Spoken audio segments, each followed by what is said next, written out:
Being black isn't always what you've been through, but having the fear and trepidation of inevitably going through something. The worst feeling in the world is anticipation, and if you're not black, that's not a fear, but a mere trait. Now, I wish we did live in a society where all lives mattered, and they should.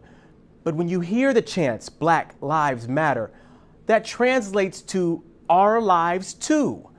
If you fail to agree with this, you're a catalyst to the issue, if not the problem itself. We all have a responsibility to be vocal and to take action, and today's guests are doing just that.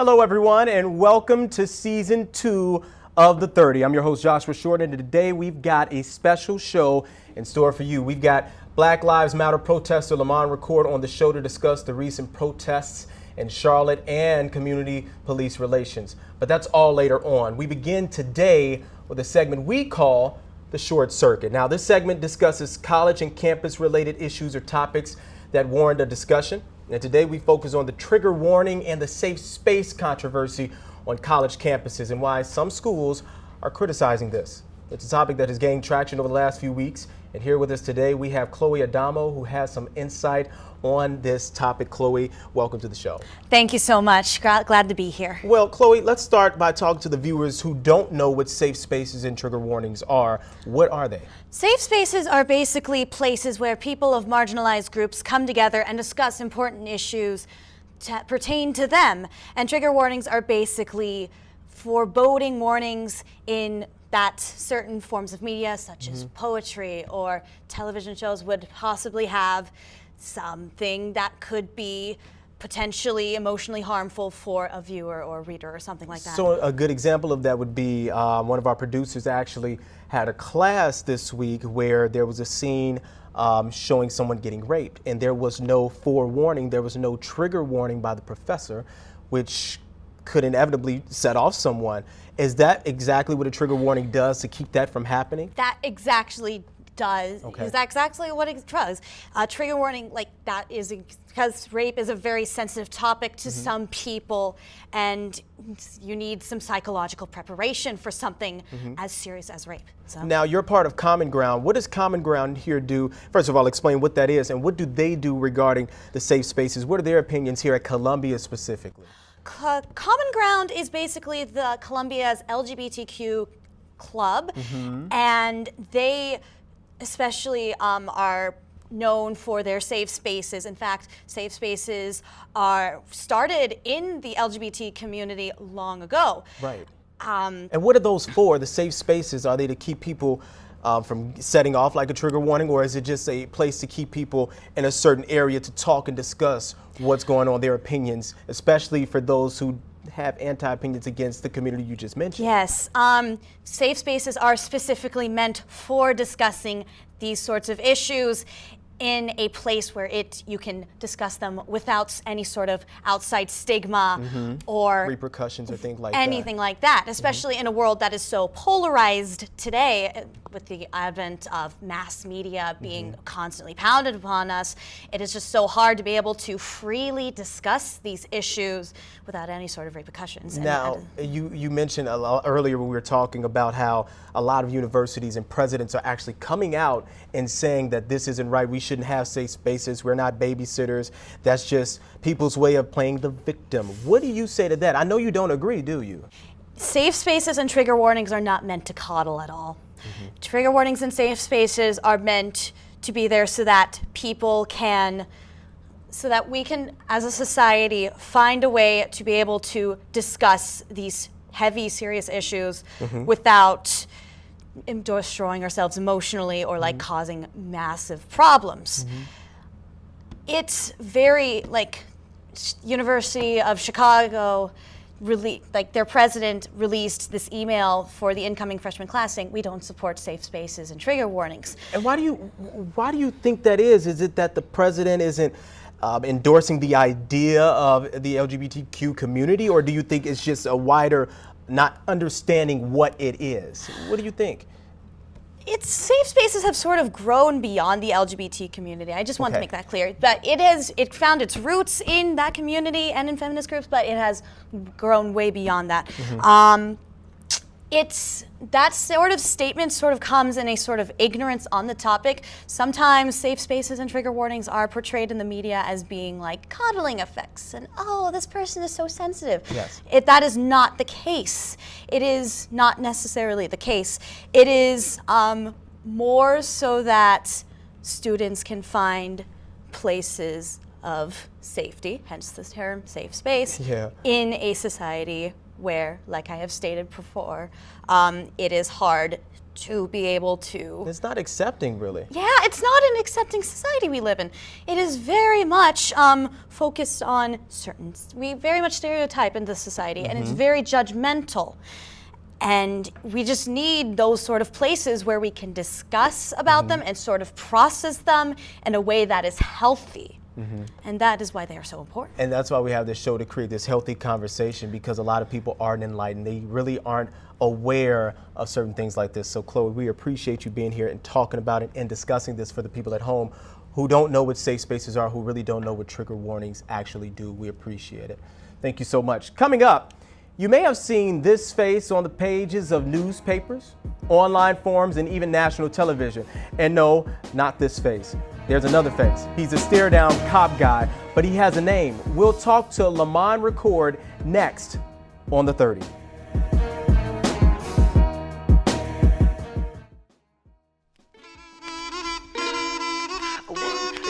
One, two, three, blast off.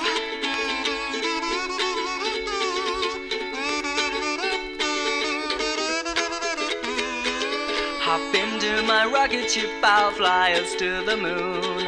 If we will arrive tomorrow afternoon, we could take our daddy's rover out under the stars, park it in a crater and pretend the moon is ours. If this feeling ever dies, I'll kiss you when you close your eyes. We'll turn our heads up to the skies, watching the earth rise. The days will all turn into months, and I mean literally. That should give us a whole bunch of time to go sightseeing. We'll find the glory in the turf and give her a salute. Plant a new flag for the earth, it's the least that we could do.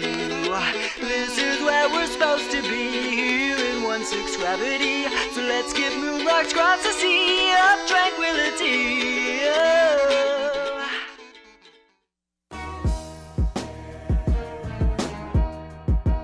Came on with It's Beautiful. Our Big Loop segment focuses on issues happening here in the city of Chicago.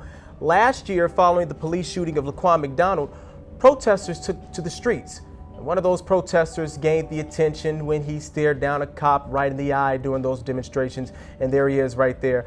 He's become known as the stare down cop guy, but he's actually known as Lamond Record, and he's here with us today on The 30. Lamond, welcome to the show, sir. Thank you for having me. How you doing? I'm fantastic. I know you've been busy, so we appreciate you being here. Yes, sir. Let's just clear the air. Let's talk about it. You stare down cops, whatever their race may be. Yeah. Why do you do it? I want to draw the attention of African American struggle. I want to draw the attention of what we really go through on a regular day basis amongst police officers, amongst politicians, and amongst ourselves on a regular day basis. Staring down that officer, I didn't have no thought in my mind. It was just in plain focus for the whole 13 minutes. But knowing that a lot of people had a problem with that, a lot of people that had a problem with that didn't know that it was just a silent protest.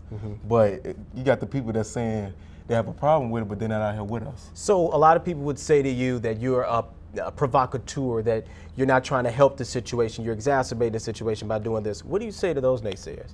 I say keep saying it. I say keep on saying it, because at the end of the day, they don't know me, they don't know what I'm about, they don't know what I plan on doing for this city, they don't know what I have done for this city.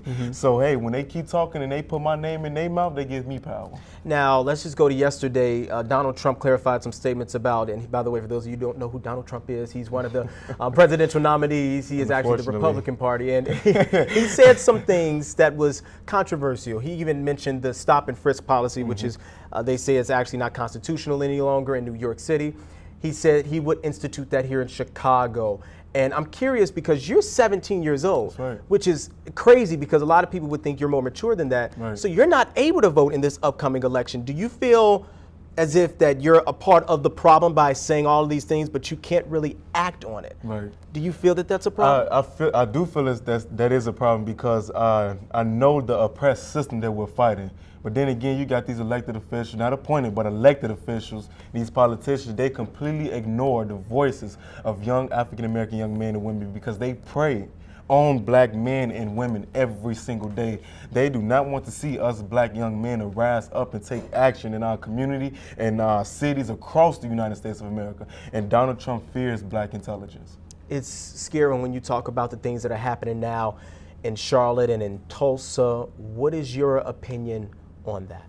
Well, I can't say you got one side trying to be violent, you got another side trying to be peaceful, but people need to keep in mind that it's different leaderships in these cities across the United States, across this country, I should say, that it's going to be a lot of people that's going to be fulfilled with frustration and unhappiness and depression about what goes on in their community. They are dissatisfied with the leadership of police officers. So when they feel as if they can't get their message across peacefully, then they'll turn to the streets and say, look, we need to vandalize this, we need to vandalize that. We need to show that we are serious about what we're doing in these streets because these police officers and these politicians does not take us serious. Now, speaking of being taken serious, there's been some serious things that's happened to you within the last, this month alone. Earlier this month, you were charged after an incident with an alderman. I know you can't speak too much about that, but can you, to the viewers watching, what is the situation that happened? And I'm going to ask you a follow-up question to that, but first explain. Yeah, so with that situation with Alderman Leslie Harris, we was at Jackson Park at 67th and Stoneleigh Island just about. And so my target was to get to Rahm Emanuel and shut him down and tell him that, no, you're not about to come and rename a park. You need to fund economic development back into the black community. You need to start working with the young people. Something must happen as you being the mayor of Chicago. But he found out that I was there. So he decided not to come, believe it or not. So I saw Alderman Leslie Harris pull up and I was like, you know what? I just can't come here and waste my time and I shut something down, like something gotta happen. So she cuts the ribbon, renamed the park, talked to the kids, but as she's approaching her vehicle, I approached her and I asked her, excuse me, no, what are you doing? Where's the economic development in the community? Where's the resources in the community? Do you not know that our kids getting gunned down every single day due to the fact that they don't have jobs, that we live in poverty? I mean, when you think about it, our kids can't kill nobody if they're at work. And for some reason, she laughed and she just said, yeah, okay, I'm gonna get in the car. And to condense this story, basically you ended up being arrested after she claims that you wouldn't let her in her own car. Yep. Did you? And I don't know if she said if you touched her or anything like that, but with all of that said, how does that make you feel as a protester trying to help situations in the city, trying to help relations between elected officials and the community, and then this happens? The naysayers are talking. Right. What do you feel about that? I feel pretty powerful, if you ask me, because it goes to show you that not just as a leader or organizer, but a 17-year-old can hold an elected official accountable like that, and to have that elected official to be scared like that and just be like, okay, I don't know what's going to happen, so I feel as if I need the police to handle this situation because I can't handle it. Yeah. I didn't physically touch her, but she said I blocked her pathway. That is not true because there is footage, but that makes me feel as if I have power because I'm holding these elected officials accountable due to their ungracious and misguided leadership as an elected official. And I'm going to ask you again, just to re-wrap everything up, about what's going on in Tulsa, what's happened in Charlotte. If you were in one of those cities, what would you do? I would stand up. I would hashtag stand up and fight for what I believe in the same way that I do in this city, because people need to understand that the situation that's going on throughout the police department, it's people who have worse situations than what we're dealing with. But it is across the United States of America. But what is it going to take for us black people, African Americans, to rise up and wake up and understand that we are fighting an oppressed system? What is it going to take? But it's as if people getting violent, people being peaceful. It's both ways that it's just going to take for us to lead ourselves to the promised land. Really quickly, because we have a couple of minutes left on the segment, I want you to look into this camera and tell some of the viewers who are watching exactly what you want them to know. And if people who are watching don't agree with anything you've just said the last 6 minutes, what do you want them to know? What do you want them to hear? As far as Black Lives Matter, black people, hold yourselves accountable. Black people, wake up. Black parents, wake up. And you know what kind of kills me is that how everyone says, I'm tired of the gun violence in our city. I'm tired of the kids getting gunned down in our city. Get off Facebook and get on your feet. Get out of your homes and get into your communities.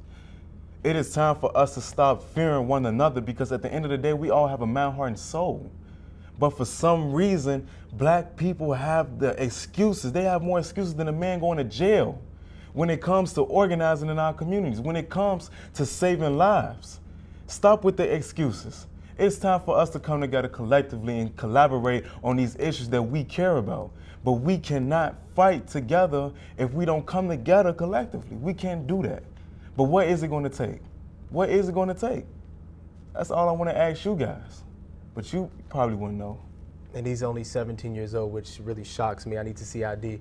Lamont Record. Oh my God. We thank you so much for being on the show. We appreciate your Yes, sir. opinion. Appreciate it. It's valued, and a lot of people need to hear these things, so we appreciate Most you coming on. definitely, I appreciate it. We'll also have an extended interview on our YouTube page with Lamont Record at Frequency TV, addressing some of these recent rumors and controversy in which he's been involved. But coming up, football player Colin Kaepernick has taken a stand by taking a knee during the national anthem. There he is right there. And many have their opinions about his protests and question whether or not he has a right to do so. We have two guests here to discuss First Amendment rights, but from two different viewpoints. That's up next on The 30.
We welcome you back to The 30, ladies and gentlemen. Quarterback Colin Kaepernick made heads turn and mouths open when he took a stand by kneeling during the national anthem. He says, quote, "I am not going to stand up to show pride in a flag for a country that oppresses black people and people of color," end quote. Does he have a right to do this? My next guest believes that he does, but gives different viewpoints on why Here with me now, I have community supporter Stanley Anderson and Columbia student Savannah Edens. We're here to talk about all of this stuff, and again, it's a very, very convoluted situation. Let's start with you, Savannah, with regards to the First Amendment. What does all of that entail? Okay, so the First Amendment was part of the First Amendment of the Constitution that was written in the 18th century. Correct. Kind of a foundation for this country. There are 5 freedoms listed in the First Amendment, and they're the freedom of speech, of the press, religion, petition, and assembly. And part of what we've talked about is the fact that so many people aren't aware of their own rights in this country. The First Amendment is one of the only amendments in the Constitution that is still so relevant today. And do you think not being aware, and I can pose this question to you, do you think not being aware is one of the reasons why Colin has been lambasted by so many people? Well, I don't necessarily think it's the First Amendment aspect. I think Okay. one of the things that I see, whether it's through social media or whether it's through other platforms, is the fact that it's the issue that people don't want to talk about. Mm-hmm. They want to talk about the behavior, they want to talk about the action, but they don't want to talk about the issue that's causing the behavior, that's causing the action. What is causing the protest? It's cause and effect. He's not just sitting down for the sake of sitting down. Mm-hmm. So what is leading him to that point? And I think that's the challenge, because it's an uncomfortable conversation, and it's going to pull at some aspects of us that are going to have us challenge our way of thinking, Yeah. have us challenge some of our people that we associate with, and some of our beliefs that we've been brought up in. And it's an uncomfortable conversation. And we're having this conversation. I know you've done tons of research about the First Amendment and how this wraps around it. Telling the people at home who are watching, what do you think they need to know that they're not getting right now, the supporters of Colin Kaepernick and people against him, with regards to the First Amendment? Well, I think a lot of people are looking at the message of what he's sending, but also the institution from where he's sending it from. The fact that he is an NFL football player, Yes. he needs to be representing that institution. But as an individual, he chose to take a stand on the football field. And they're looking at it as like a lot of people are criticizing him and that he needs to follow this institutional belief that the NFL tries to represent, of like this patriotism. But he has a right as an individual, as all of us do, to question that foundation of what this country is standing for right now. And you actually mentioned patriotism. And we were talking before we went on camera. So one of the challenges has been, I'm going to summarize patriotism. Gotcha. It's a connection to one's homeland emotionally, through historical, historical, and cultural aspects. Yeah. And what Colin Kaepernick is saying is that when you look at African Americans and other minorities in this country, the ethnical, the historical aspects, the cultural aspects have been really that of oppression. Gotcha. And that's why there's not this sense of patriotism, this connection, this willing to in some instances die at all costs if you're in the military, or just project that from oneself. That's why there's not that connection, because the history and the cultural aspects have been more or less oppressive. I think that people, in the people of different races in this country and different ethnic backgrounds, I think that they would be proud to stand for this country if this country had evolved at all. But the fact that these issues are still so relevant is why people are taking a stand, and that's why they're standing up for their rights. And do you think that actually being vocal can be helpful? Because again, it's For sure. You yeah. think, of course, people try to, we talked about earlier, the NBA and the NFL and the difference. The NBA, they don't really, care if you stand up or not, whereas the NBA is right. mandatory. Yeah. The NFL it doesn't matter to them. Right, But it's yet, encouraged. Yeah, it's encouraged, but it doesn't matter. And yet, all of this is happening, all this behind the scenes is going on. So what do you think, is that in violation of our First Amendment, or? Yeah, it definitely is. And I think the issue that I struggled with that we talked about was, he's working for this institution, so he has to represent that. But anyone in any organization can stand up for their rights. And that's exactly what he's doing. So before Colin Kaepernick, Yes. There was John Carlos Gotcha. and the other Olympics sprinter whose name I can't recall, 1968 Olympics. There was a former protest. There was Mahmoud Abdul-Rauf, former Denver Nugget. He changed his name to Mahmoud Abdul-Rauf. His birth name was Chris Jackson. He didn't stand for the national anthem. So there have been forms of protest, not to this magnitude, not to this level, but this is not something that's new. Yeah. It's becoming relevant now because we have many more platforms for which these people are able to convey that message. We have social media now. We have instant gratification through social media. Everyone's got an iPhone or some type of phone, some type of camera device in which they can send this message, and the digital platform is just really expanded upon what's going on in our society today. But let me just take it a step beyond, because one of the things that we have not talked about, and I have friends that are former athletes, NFL and NBA players, as well as MLB. It wasn't until 2009 that the NFL encouraged NFL players to engage in this level of patriotism. Gotcha. And it wasn't until the Department of Defense, and the numbers are they vary anywhere from $10.4 million to $53 million in terms of dollars that were allocated for this patriotism, this recognition prior to sporting events. So prior to 2009, the national anthem was played. However, it wasn't encouraged that you would stand and show your level of support. I have friends that are former NFL players that say, oh, we use that time to get extra tape in the locker room, or we spend that extra few minutes to get our last minute assignments to go over our game plan. So it wasn't until 2009 and the introduction of dollars that this became the patriotic thing to do. Correct. And let me say to the people that have criticized Colin Kaepernick, I have seen a lot of social media posts. I've been with people that have posted and that also use the media news outlet platforms. If you're that patriotic, why are you not standing at home during the playing of the national anthem? Yeah. That's something I don't see. Yeah, seriously. I never You're sitting there would've eating thought of that. nachos, having a beer, even at sporting events. I go to dozens of games each year in various sports. Yeah. People are Yeah. at the concession stand. And so again, where's this level of patriotism coming? Is it really the patriotism itself, or is the individual and the acts and the fact that we don't want to have this uncomfortable discussion that really For needs sure. to happen? Go ahead, Savannah. Well, I just think it's fascinating. Like all of a sudden you're at a sporting event and we're all gonna stand and we're like, yes, go America. But we can all see what's going on, and the fact that one person didn't stand is already causing this change. Like I think people realize that there are so many issues, and that's why they're mad that he didn't stand up, because they're like it's making them uncomfortable. And we even talk about, for example, it was mentioned one of the owners of a football team for the Dallas Cowboys. He mentioned how during 9/11 his players did not protest, and he said, "I give them a pat on the back." But he's known for being this vocalizer for the First Amendment. It's a dichotomy there, right?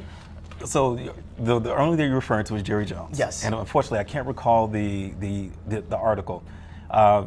It has been reported that prior to the football game on September 11th, that he had a very passionate speech about the players that play for him are actors, and you are going to act. And again, this is paraphrasing and summarizing Yes. the information in that article. I believe it was in Bleacher Report. I'll have to double check. Okay. But you are actors. You are paid actors, and you are in my show, and you will not. Yes, this is information. That's again, right now we live in an age of affirmation over information. Yes. People want to connect and see and view things that affirm what they're thinking. But there's so much information out there, but we don't really take the opportunity to grasp it. The information is out there. So Jerry Jones, while he patted him on the back and he's applauding them, what's not being discussed is, and again, this is what's been reported, was that he had a very impassioned speech about his players not taking any form of civil unrest or protest during the game in 9/11. So I just want to make sure I interjected that. Sure. We got to go, but Savannah Edens, Stan Anderson, we thank you Thanks. so much. Again, it's a conversation. Sometimes it's hard to have, so we thank you guys for both joining us here today, and we'll be right back. Many lovers, and in those lovers I felt happiness and sorrow. The same feelings as such the society fears to tread. Adventures beyond imagination, wonders not of this world. I can recreate a long-gone culture with a streak of an eye, build lives around ancient worlds, observe through someone else's eyes, their soul. I can see the history of a nation unfold before me, and the turmoil and strife of a million people. I watch as our city builds a glorious monument to humanity, and see as time withers it away. I am a time traveler, crossing centuries, discovering new ideas and equations. I can flow through the heart, the brain and mind, and the intimate thoughts of each one. I have worked with my hands in fields spanning miles. I have saved lives, conjured demons, and rode on the shoulders of giants. I have held hands with God. I have sung with a chorus of 1,000,000. All of this by simply turning a page.